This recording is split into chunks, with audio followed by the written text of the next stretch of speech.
சிவகாமியே சிவனில் நீயும் பாதியே அதுவும் உனக்கு புரியுமா? अरे असा असा काय डान्स करतोस? तूच तर बोलली ना डान्स शिकव. मग असं काय एवढा उडवत उडवत असं काय? असाच तो डान्स आहे. ये तुला पण शिकवतो, या इथे ये. घे चल असं कर. अरे एका कमरेवर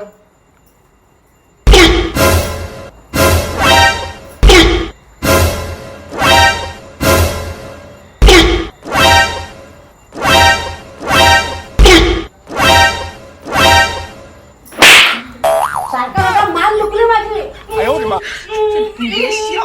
करायला तुम्हाला असंच पाहिजे काय असं असा डान्स शिकवत होते. तर मला तरी काय माहिती तो असा असा असा डान्स करा म्हणून. चल, असा डान्स शिकव. गेला पडद्याच्या बाहेर.